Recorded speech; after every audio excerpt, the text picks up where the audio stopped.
지금까지 KBS 뉴스광장을 1TV와 동시에 들으셨습니다.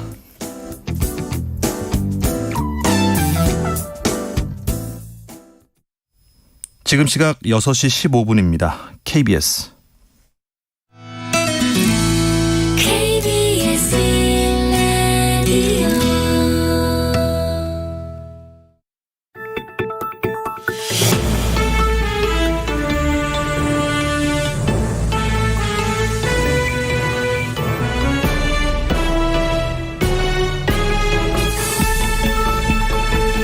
오늘 아침 일라디오. 다들 연휴 잘 보내셨습니까? 마지막 날인 어제는 도심 곳곳에 막바지 휴일을 즐기려는 시민들로 붐볐고요.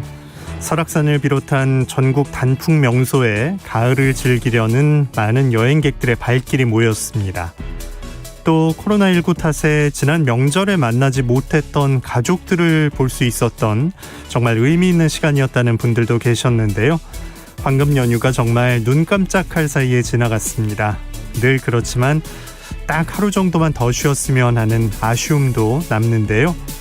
자, 이번 주 두 번째 가을 연휴가 기다리고 있는 특별한 한 주가 시작되고 있습니다. 월요일 같은 화요일을 가벼운 마음으로 힘차게 출발해 보시기 바랍니다.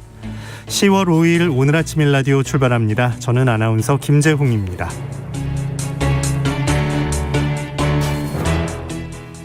오늘 아침 일라디오 여러분과 함께 만들어가는 시간입니다. 방송 들으시면서 참여해 주실 분들은 단문 50원, 장문 100원 드는 유료 문자 샵 9730을 이용하실 수 있고요. 유튜브에서 KBS 일라디오 공식 채널 검색하고 들어오시면 채팅 창도 마련되어 있습니다. 그리고 콩 어플리케이션에서 일라디오 보이는 라디오로 함께 하실 수 있습니다.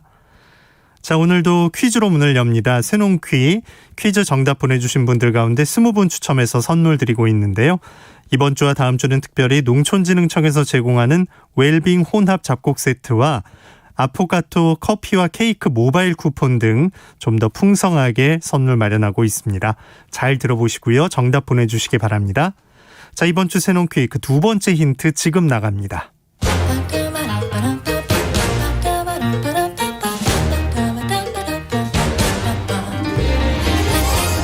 우리 땅, 우리 바다에서 자란 맛있고 건강한 우리 농수산물을 알아맞히는 세상의 모든 농수산물 퀴즈 새농퀴. 안녕하세요. 퀴즈 내는 성우 한희정입니다. 오늘은 김지아님의 시로 한번 시작해볼까요? 이봐, 내겐 꽃 시절이 없었어. 꽃 없이 바로 열매 맺는 게 그게 이것 아닌가. 어떤가. 친구는 손 뽑아 등 다스려주며 이것 봐. 열매 속에서 속꽃 피는 게 그게 이것 아닌가.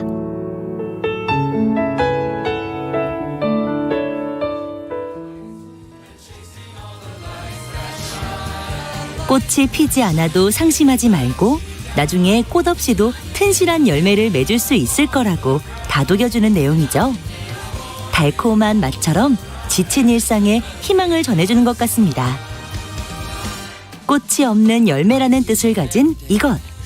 오늘도 이것 하나 드시고 힘차게 시작해보시죠. 요즘 아주 맛있게 익은 이것은 무엇일까요? 정답하시는 분들은 단문 50원, 장문 100원이 드는 유료 문자 샵 9730으로 보내주세요. 20분께 행운의 선물 드리겠습니다.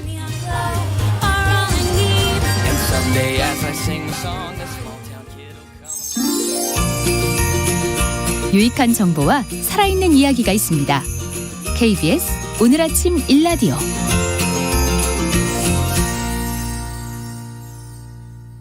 농수산 뉴스로 이어갑니다. 한국농어민신문 이진우 기자와 함께합니다. 안녕하십니까? 네, 안녕하십니까? 네, 양식업 그리고 마을어업 관련된 면허 제도를 개선해서 신규 진입을 원하는 어업인의 진입 장벽을 좀 낮추기로 했다. 이런 소식이 있네요. 그렇습니다. 양식업이나 마을업을 하려면 면허가 있어야 가능한데요. 이와 관련된 면허는 개인이나 법인이 가지고 있는 개인 면허, 그리고 수협이나 어촌계가 가지고 있는 공동 면허로 이제 크게 나뉩니다. 개인 면허 같은 경우는 통상적으로 이전을 받는데요. 만만치 않은 돈이 들고요. 또 수협이나 어촌계가 함께 받고 있는 공동면허 같은 경우는 수협 어촌계의 회원이 되어야 하기 때문에 단기간 진입이 어렵습니다. 그래서 이번에 해양수산부가 어촌 지역 활성화 대책을 내놓으면서 관련 면허 제도를 손보기로 했습니다. 네, 활성화를 해보겠다는 건데 어떻게 바꾸는 겁니까? 일단 크게 두 가지입니다. 하나는 공공임대형 면허라는 제도를 신규로 도입하는 건데요.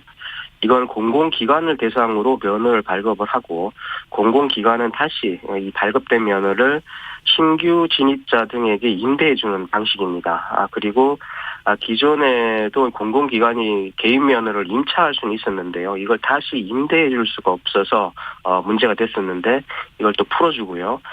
또 공공기관이 임차할 수 있는 면허의 종류도 개인 면허에서 추가로 더 확대하기로 했습니다. 네, 좀 더 자유롭게 이제 주고받고 할 수 있다는 얘기 같은데 좀 쉽진 않네요. 하나씩 좀 풀어서 보면 어떤가요? 앞서 말씀드린 것처럼 공공임대형 면허를 좀 설명을 드리면 이렇습니다. 기존에는 개인 면허와 공동 면허가 있었는데 이건 개인이나 법인 그리고 수협이나 어촌계를 대상으로 면허가 발급되는 겁니다. 여기에 더해서 해수부 산하 공공기관을 대상으로 면허를 발급해 주는 게 공공임대 면허인데요. 이게 발급되면은 해당 공공기관에서는 신규로 양식업 등에 진입하려는 청년어업인이나 기여인 등에게 임대를 해주게 되는 건데요. 이게 한국농어촌공사가 운영하고 있는 농지 임대 사업과 비슷하다 이렇게 보시면 될 것 같습니다. 네, 그러니까 농어촌공사가 농지은행을 통해서 농협인에게 농지를 빌려주는 그런 것과 비슷한 내용인 것 같은데 그 면허 종류를 늘린다는 건 어떤 뜻입니까? 기존에는 해수부 산하 공공기관인 한국어촌어항공단이나 아니면은 한국수산자원공단에서 개인 면허 양식장을 임차할 수 있었습니다. 그런데 앞서 말씀드린 것처럼 이게 임차는 가능한데 재임대는 할 수가 없어서 사실 공공기관을 통한 양식장 임대차는 전무하듯이 한 실정이었습니다. 그래서 이렇게 공공기관이 임차한 것도 청년어업인이나 기여인 등에게 재임대가 가능하도록 일단 문을 열어주고요. 그리고 또 공공기관이 임차가 가능한 면허의 종류도 앞서 말씀드린 개인 면허에 대해서 공동 면허로 확대하기로 했습니다. 네. 자, 이렇게 되면 그 청년어업인 또 귀여인이 어촌 정착하는데 좀 도움이 될까요? 이게 해수부가 추정하고 있는 양식 면허의 평균 추정 매매 가격을 보면요. 헥타르당으로 어류는 5억 6천만 원이나 되고요. 태류도 6천만 원, 그리고 해조류도 한 1,500만 원 가량이나 된다고 합니다. 처음 시작하려는 청년어업인이나 기여인에게는 적지 않은 금액인데요. 또 2020년을 기준으로 양식 면허 현황을 보면요. 개인과 법인이 36% 정도, 그리고 어촌계가 61.5%, 수협이 2.3%로 사실상 100%를 가지고 있는 상황입니다. 그래서 이런 상황에서 공공임대형 면허가 새롭게 도입이 되고 또 공공기관이 임차한 면허도 다시 재임대가 되면 지금보다는 청년어업인이나 기여인의 진입 기회가 늘지 않을까 이렇게 생각이 됩니다. 네. 양식 면허가 이런 형태로 이제 운영이 되고 있었네요. 자, 이번에 그 어촌 지역 활성화 대책에 이게 들어간 건데 이것 말고도 어선 임대 관련한 것과 주거 지원 관련한 내용을 시범적으로 추진해 본다 이런 내용도 들어 있다고요? 그렇습니다. 어선 임대 사업은 유유어선을 임차해서 청년 기여인에게 임대해 주는 사업이고요. 또 임시 주거시설 그리고 빈집 리모델링, 공동주택 건립 등을 통한 주거 여건 개선 사업도 시범적으로 추진이 됩니다. 네, 이제 놀고 있는 걸 빌려주겠다는 것 같은데 어선 임대는 이 시간에서 한번 소개해 주셨던 것 같기도 하고요. 그렇습니다. 이 신안군의 사례를 한번 소개를 해드린 적이 있는 것 같은데요. 청년어업인이나 기여인이 어선업에 진입을 하려고 할 경우에는 이 어선 구입비만 평균 한 3억 원 가량 정도가 소요된다고 합니다. 그래서 사실 진입이 쉽지가 않은 건데요. 이거는 공공기관이 유유어선을 임차해서 청년 기여인이나 어업인 등에게 낮은 비용으로 임대를 해주는 게 어선 임대 사업입니다. 내년엔 일단 우선 10척을 대상으로 해서 연평균 6천만 원 가량으로 예상되는 임차료의 절반 정도를 2년간 지원하겠다는 게 현재 해수부의 계획입니다. 네. 또 일하고 돌아와서 편히 쉴 수 있는 곳이 확실히 있어야 이제 일의 능률도 오를 텐데 주거 여건 개선 사업은 어떻게 이루어지나요? 이것도 내년에 이 시범 사업으로 시행되는 계획인데요. 우선 단계를 계획 단계, 그리고 정착 준비 단계, 그리고 정착 장기 거주 단계 이렇게 3단계로 나눠서 각각 시범 사업을 추진하겠다는 건데요. 계획 단계 같은 경우는 임시 주거 시설인 기여인의 집을 지원해서 기본적인 어업기술 습득과 체험의 기회를 제공하기로 했습니다. 내년 6개소를 대상으로 시범 사업을 실시하겠다는 건데 정착하기 전에 앞서 일단 한번 살아보는 것도 좋지 않을까 싶습니다. 네. 그 다음 단계는 어떻게 이루어질까요? 정착 준비 단계를 대상으로 해서는 단장기 임대용 시설로 활용하기 위해서 어촌 지역의 이제 빈집을 리모델링해서 지원한다는 계획인데요. 내년에 3개소를 대상으로 시범 사업을 시행해서 2023년부터는 연간 10개소 정도를 조성을 하는 것을 검토하기로 했습니다.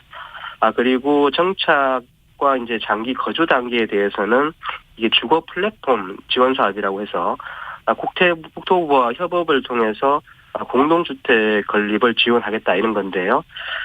이 주거 플랫폼 지원 사업은 2022년부터 매년 5개 지역에 공동주택을 건립할 계획이라고 합니다. 네. 농수산 뉴스 한국농어민신문 이진우 기자였습니다. 고맙습니다. 감사합니다.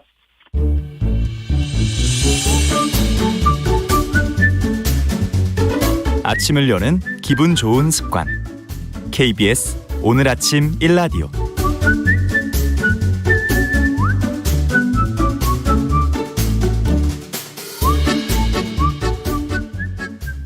도시농부들을 위한 텃밭 가이드 수원 씨앗도서관 박영재 관장과 함께합니다. 안녕하십니까? 네, 안녕하세요. 네, 관장님. 비가 계속 오네요. 관장님 계신 곳도 많이 내렸나요? 수원은 어제 살짝 내렸고요. 네. 비 오는 시기도 계속 뒤로 미뤄지고 있네요. 네. 조금만 오고 그쳤으면 좋겠습니다. 네. 지금 이 시기에 내리는 비 좀 걱정스럽죠? 네. 마지막으로 맛이 들어야 하는 시기에 이렇게 비가 오면, 과일의 착색도 당도도 떨어질 수밖에 없고요. 또 벼라든지 이런 것들은 또 수확에 쓰러짐과 같은 문제도 발생합니다. 또 이 비가 그치면 아무래도 기온이 급격하게 떨어져서 첫소리로 이어질 가능성도 있어 보입니다. 네. 낮엔 아직 덥지만 그래도 정말 새벽 기온은 뚝뚝 떨어지는 것 같은데 첫 설이 내리는 시기 대개 언제로 봐야 합니까? 기상청 자료에 따르면 수원의 첫설이는 작년인 2022년에는 10월 14일이었고요. 재작년인 2019년에는 10월 27일이었습니다. 네. 30년 평균을 기준으로 하는 평년 기준이 10월 23일이지만 이렇게 차이가 나는 이유는 최저 기온이라든지 일교차 그리고 바람, 기압선 배치와 같은 다양한 요인이 서리가 내리는 조건으로 작용하기 때문입니다. 따라서 위도상의 위치만으로 첫설이 낮자를 계산할 수가 없으니 지역 기상청의 누적된 자료를 참고해서 첫설이 때를 예측해야 합니다. 위도상으로 수원보다 북쪽에 위치한 연천은 수원보다 2주나 늦은 11월 7일이 첫설이 오는 날인 것을 보면 알 수가 있습니다. 네. 서리가 내린다. 텃밭 가꾸는 분들은 좀 긴장이 되실 것 같네요. 네. 저는 개인적으로 첫설이 오는 날을 기다리는데요. 그 매섰던 풀들이 고개를 푹 숙이는 모습을 볼 수 있어서입니다. 네. 내한성이 강한 배추, 무, 아욱, 상추, 심지와 같은 텃밭 작물들은 멀쩡한 데 비해서 풀들은 이때 전체가 고개를 숙이게 됩니다. 야, 그러니까 관장님 미리 이렇게 정리 쫙 해두시니까 내한성은 멀쩡한데 이제 풀들이 그렇게 서리에 고개를 숙이는 거군요. 좋은 점도 있네요. 근데 이제 초보 농군들 같은 경우는 이게 뭔가 변화가 한번 확 오는 거잖아요. 서리가 내린다. 요즘 관장님께서 많이 받는 질문들은 어떤 게 있을까요? 이렇게 첫서리를 20일에서 30일 앞둔 시점에서 텃밭에 심을 수 있는 작물들은 없을까요? 라고 하는 질문하고요. 네. 첫서리에 대해서 뭐 늦추거나 아니면 대비할 수 있는 방법은 무엇일까 이렇게 하는 질문들이 많습니다. 하나하나 좀 알아보도록 하겠습니다. 네. 자, 지금 그러니까 평년 기준으로 보면 이제 정말 한 20-30일 정도 남은 건데 지금 파종에서 준비할 수 있는 작물은 뭐가 있습니까? 재배 기간이 짧고 내한성이 있어서 서리 이후에도 수확할 수 있는 작물들은 꽤 됩니다. 대표적으로 21일 정도 걸리는 20일 적합무, 30일 정도에 수확할 수 있는 시금치, 그리고 28일 정도 걸리는 로켓 샐러드라든지 또 30일 걸리는 케일, 또 20일 정도로 짧은 겨자채라든지 상추도 20일 정도고요. 근대도 30일 정도면 수확을 할 수 있습니다. 그 외에 고수와 아욱, 이와 같은 작물들도 30일 정도면 수확할 수 있는 작물들이 있습니다. 네. 더구나 이 중에 시금치나 케일, 고수 그리고 근대와 같은 작물들은 노지에서 월동을 하기 때문에 또 남겨뒀다가 이듬해 봄에도 먹을 수가 있습니다. 네. 요즘 특히 샐러드채 같은 수요가 많아서 어린 싹이나 어린 열매를 선호하신 분들도 계시기 때문에 당근의 경우에도 미니 당근으로 수확해서 샐러드용으로 드시려면 지금 파종해도 됩니다. 알겠습니다. 자, 다음 그 첫서리에 대한 질문인데 이게 이 시간과의 싸움이잖아요. 첫서리를 조금 늦춘다는 이거는 지금 어떤 방법이 있을까요? 하늘의 날씨를 이렇게 바꿀 수는 없죠. 그렇지만 이제 서리 피해를 막는 방법이라고 보면 될 것 같습니다. 네. 서리가 내린 이후에는 작물들의 성장세가 둔화됩니다. 최저 기온이 10도 미만으로 떨어지기 때문인데요.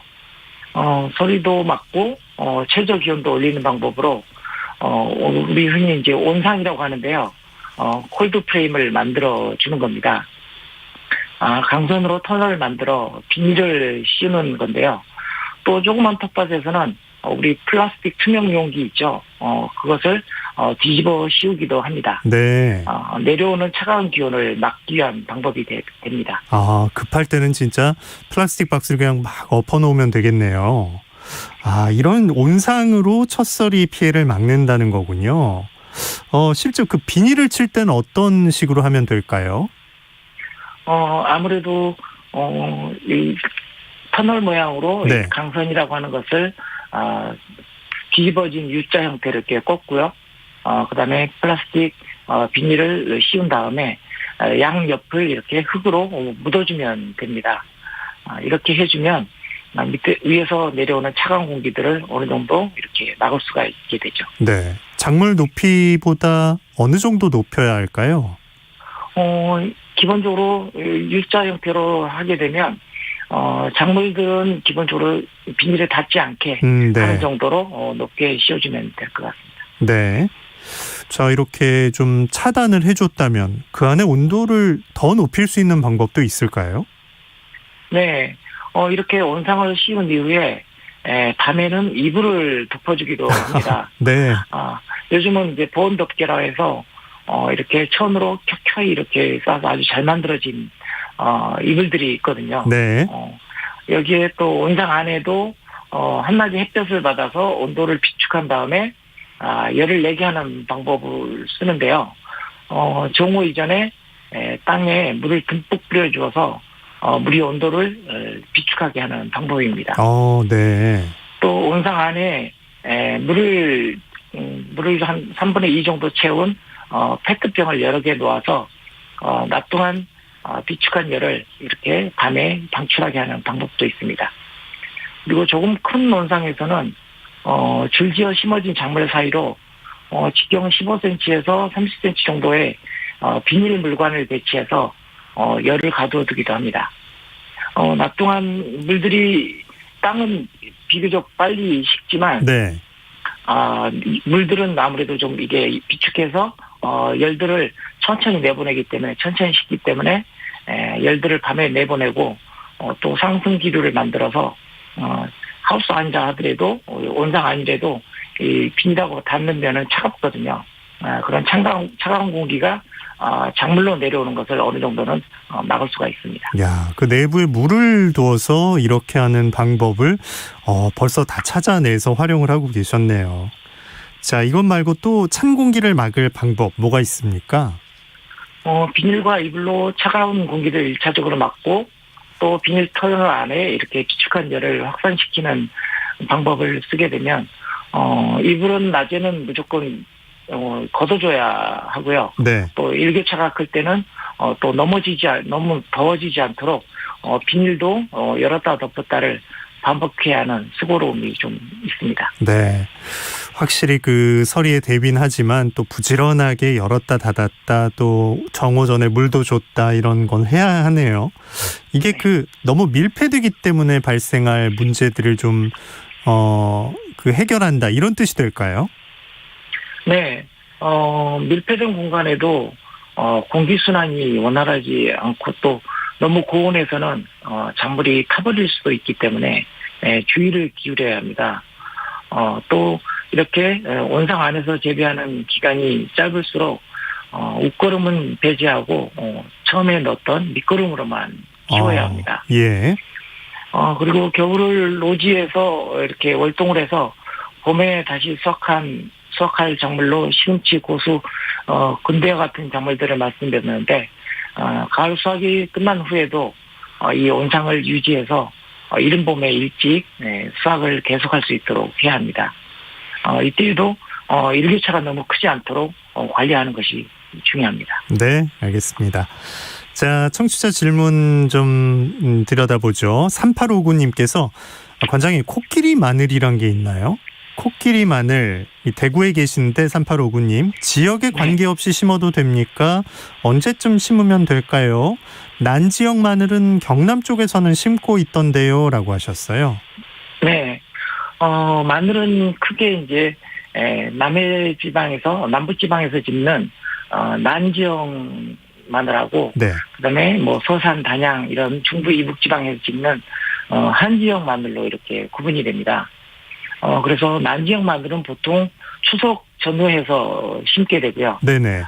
그렇게 일찍 심기 때문에 마늘이 자라서 이렇게 삐죽하게 초록잎들이 나온 상태에서 월동을 하게 되지만 한지역 마늘은 비교적 11월까지도 심게 됩니다. 11월 중에 이렇게 심게 되면 초록잎이 나오지 않는 상태에서 월동을 하고 이른 봄에 이렇게 초록잎이 이렇게 나오게 됩니다. 네. 그래서 대구에서 코끼리 마늘. 대구 지역 같은 경우는 아무래도 이제 한지형이나 난지형 두 가지 다 가능할 것 같고요. 코끼리 마늘은 우리가 토종으로 알고 계신 분들도 많으시더라고요. 근데 코끼리 마늘은 관상용으로 꽃이 굉장히 예쁘거든요. 네. 알리움 기간티넘 같은 그런 아주 예쁜 꽃을 피웁니다. 토종이라고 보기보다는 이제 관상용으로 나중에 도입된 작물인 것 같고요. 네. 이 코끼리 마늘은 마늘 쪽으로 심지 않고 마늘통 밑에 이 땅 속에 주화가 달립니다. 꼭 은행 열매처럼 생겼는데요. 그 씨앗 주화를 심어서 재배하게 됩니다. 지금쯤 이제 파종을 시작할 텐데요. 보통 이렇게 백합과에 속하는 그 작물들로 이런 마늘뿐만 아니라 뭐 수선화라든지 튤립이라든지 이런 백합과에 속하는 구근류들을 보통 봄에 일찍 꽃이 피우는 이런 구근류도 지금 이제 심기 시작할 때입니다. 네, 나중에 예쁜 꽃도 보실 수 있겠습니다. 텃밭 가이드 수원 씨앗도서관 박영재 관장과 함께했습니다. 관장님 고맙습니다. 네, 감사합니다.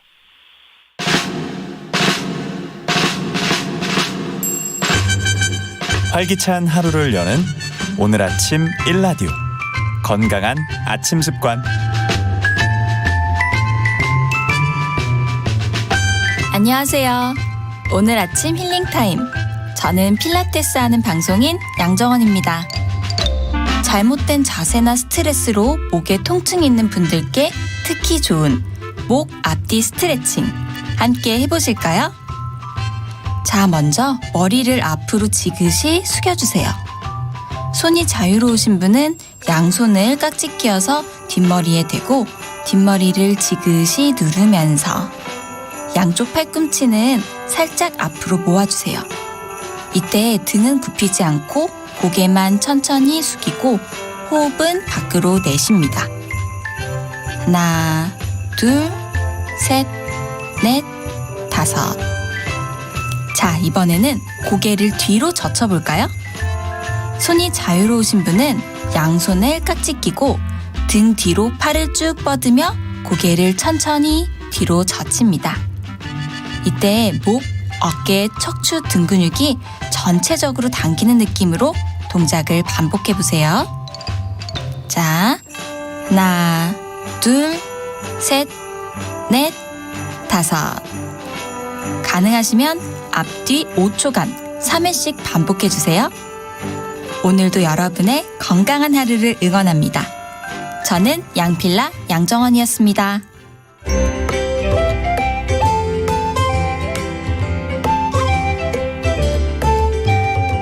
상쾌한 하루의 시작. KBS 오늘 아침 일라디오.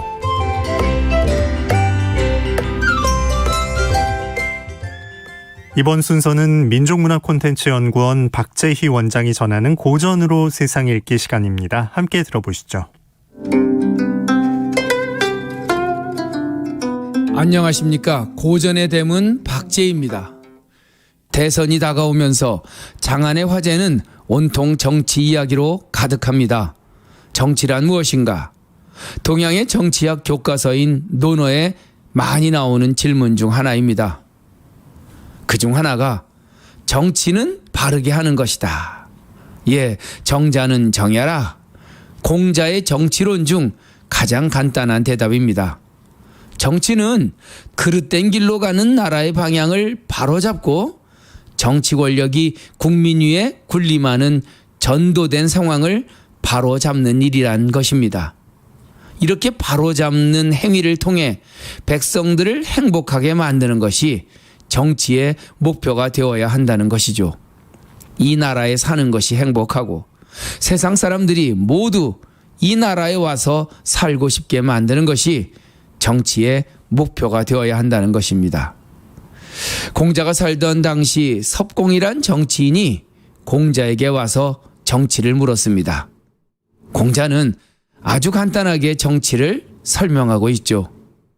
정치란 그 나라에 사는 백성들은 모두 행복하다고 느끼고 다른 나라에 사는 사람들은 모두 그 나라에 가서 살고 싶어하게 만드는 것이다.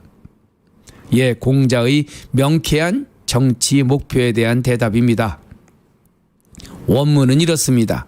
근자는 열하고 원자는 렌이라. 유명한 글귀죠. 가까울 근자에 깊을 열자, 근자 열하고 가까운 곳에 사는 사람들은 이곳에 사는 것이 행복하다고 느끼게 하고 멀 원자에 올레자, 원자 렌이라. 먼 타국에 사는 사람들은 그 나라에 와서 살고 싶게 만드는 것이 정치의 목표가 되어야 한다는 것입니다. 간단히 말하면 정치는 사람들이 모두 살고 싶어하는 그런 나라를 만드는 것이라는 거죠.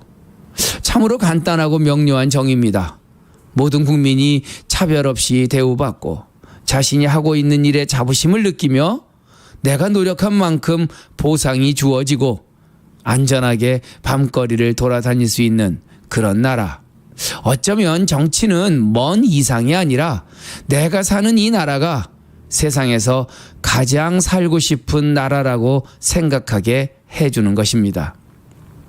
허울뿐인 이념도, 현실 불가능한 논리도, 대책 없는 선심도 아닌 그저 기쁜 마음으로 하루하루를 행복하게 살 수만 있다면 그것이 가장 위대한 정치의 목표라는 것이죠. 근자는 열하고 원자는 렌이라.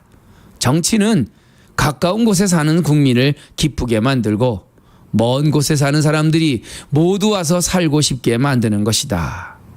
이번 대선에서 좋은 지도자를 선출하여 정말 우리나라가 세상에서 모든 사람들이 가장 살고 싶어하는 그런 나라가 되었으면 좋겠습니다. 고전의 대문 박재희였습니다. 날씨 알아보겠습니다. 지금 중북부 지방을 중심으로 비가 내리고 있습니다. 일부 지역엔 시간당 20mm 넘게 강하게 내리는 곳도 있습니다. 오늘 낮까지 많은 곳엔 최대 100mm, 강원 북부에 최대 150mm 넘게 쏟아질 수 있어서 주의하셔야겠습니다.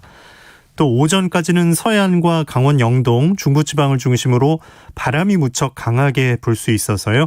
시설물 관리에 다시 한번 신경 써주셔야겠습니다.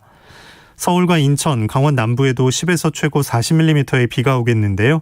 비가 내리는 동안 서울 등 중북부 지방은 선선하겠지만요. 충청 이남은 늦더위가 이어지겠습니다. 서울의 한낮 기온은 25도, 대구는 30도까지 올라서 덥겠습니다. 이번 주 일요일에 전국적으로 또 한 차례의 비 소식이 들어 있습니다. 오늘 아침 일라디오 듣고 계십니다. 지금 시각 6시 45분입니다.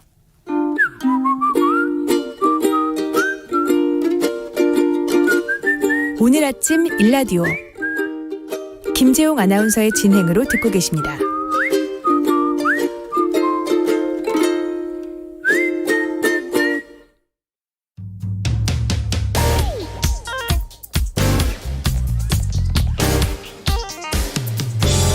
오늘 아침 뉴스 브리핑 정상근 기자와 함께합니다. 안녕하십니까? 안녕하십니까? 네, 코로나19 상황은 어떻습니까?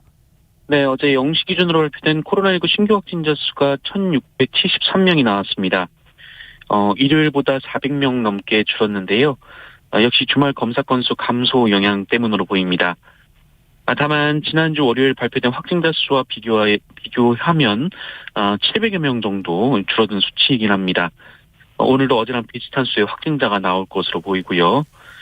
한편으로는 백신 접종률도 점점 높아지고 있어서요. 어제 0시를 기준으로 백신 1차 접종률이 77.3%까지 올라갔습니다. 백신 접종을 모두 마친 사람도 절반을 넘어섰는데요. 오늘부터는 16세 그리고 17세 청소년들의 사전 예약이 시작이 됩니다. 12세에서 15세 청소년들은 2주 뒤인 18일부터 예약이 가능한데 접종도 2주 간격을 두고 차례로 이루어집니다. 특히 정부는 소아당뇨나 비만 등 이 기저질환이 있으면 백신을 꼭 맞아달라라고 당부했는데요. 만성질환이 있으면 중증으로 진행될 위험이 이 코로나가 2배 이상 높기 때문입니다. 임신부도 오는 8일부터 접종 날짜를 예약해서 18일부터 백신을 맞게 됩니다. 예약할 때는 임신 여부와 출산 예정일들을 입력을 해야 합니다. 보건당국은 코로나19 백신이 살아있는 바이러스를 사용하는 생백신이 아니기 때문에 산모나 태아가 감염될 수 없다라고 강조했고요. 접종 뒤 열이 날 경우 해열 진통제를 복용하는 것도 문제가 없다라고 밝혔습니다. 네. 자, 대장동 관련 소식 알아보죠. 구속된 유동규 씨 구속영장에 뇌물죄가 들어있다고요? 네, 핵심 인물인 유동규 전 성남도시개발공사 본부장이 구속된 소식을 어제 전해드렸는데요. 검찰이 적용한 혐의에는 이 뇌물 8억 원을 받았다라는 내용이 포함된 것으로 어제 알려졌습니다. 그동안 알려진 혐의는 수익 배분을 민간 개발업자에게 유리하게 계약해서 성남시에 손해를 끼쳤다는 배임 혐의였는데 뇌물이 적용되면 이 사안의 성격도 완전히 달라지게 됩니다.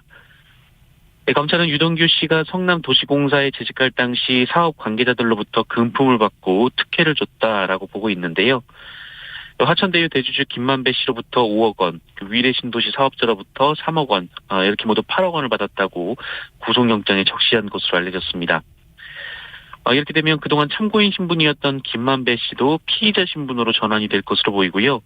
이 대장동뿐 아니라 위례신도시 사업도 검찰의 수사 대상이 됩니다. 2013년 추진된 위례신도시 사업은 화천대유 관계사 천화동인 4호의 실소유주 남욱 변호사가 이 배우자인 MBC 기자를 통해 사업 전반에 관여한 정황이 드러나기도 했습니다. 한편 유동규 전 본부장 측은 김만배 씨로부터 돈을 받은 적이 아예 없다라고 부인을 했습니다. 네. 이재명 경기도지사는 관리 책임에 대해서 사과했다고요? 네, 이재명 후보는 어제 서울공약 발표 기자간담회 자리에서 유동규 전 본부장의 구속에 대해서 본인이 소관한 사무에 대해 이런 불미스러운 일에 연루된 점에 매우 안타깝게 생각한다라며 사과했습니다.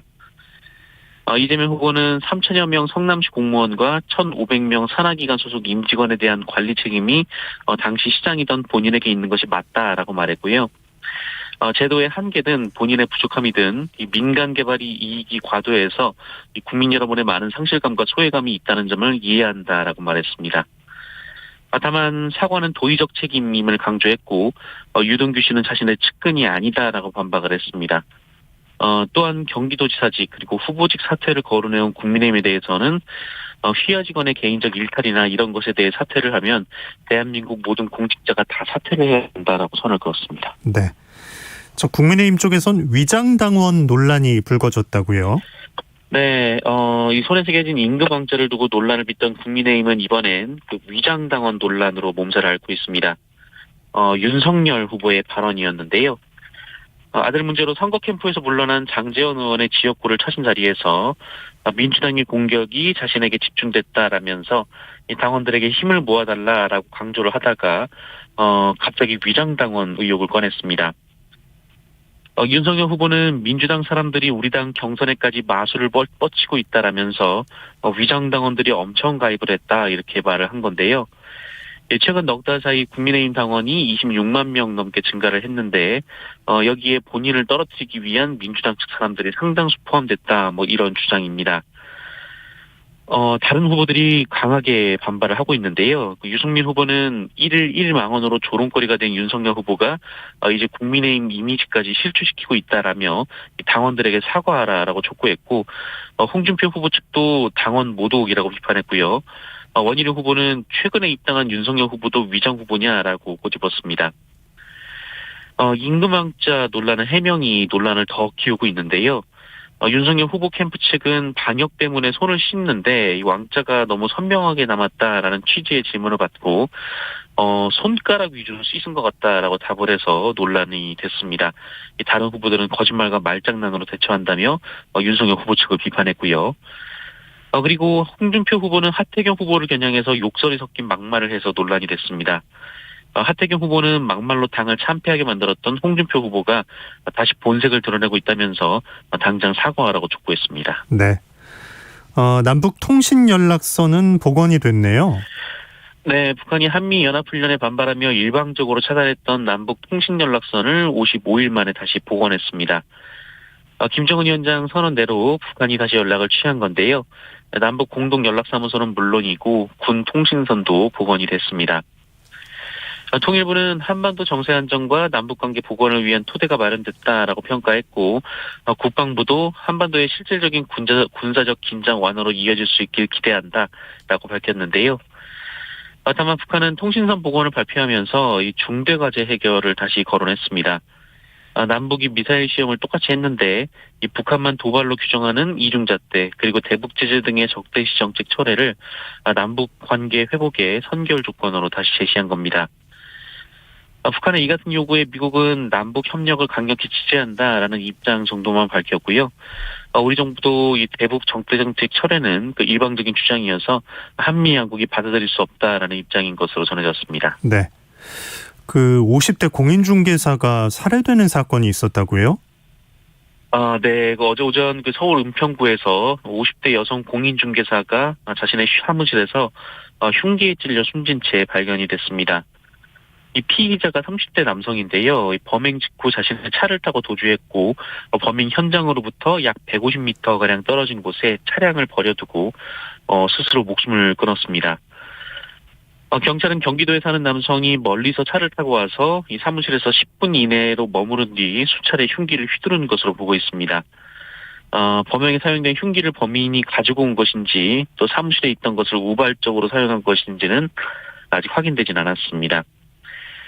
경찰은 현재까지 부동산 업무와는 관련 없는 범죄로 추정하고 있는데 원한 관계에 의한 범행 등 다양한 가능성을 열어놓고 수사를 하고 있습니다.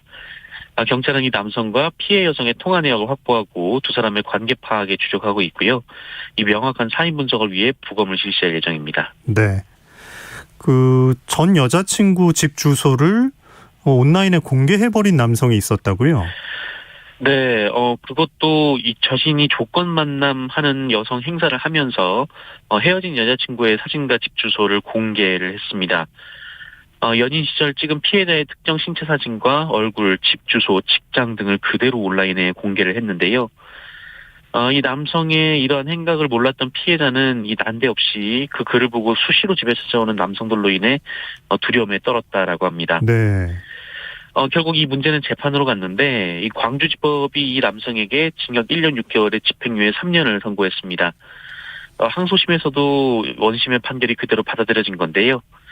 이 재판부는 피고인이 초범인 점 그리고 일부 범행을 부인했으나 3개월간의 구공기간 동안 반성의 시간을 가졌을 것으로 보이는 점 그리고 피해자와 원만하게 합의한 점 등을 고려했다며 이 검찰의 항소를 기각했습니다. 네, 뉴스브리핑 정상근 기자와 함께했습니다. 소식 고맙습니다.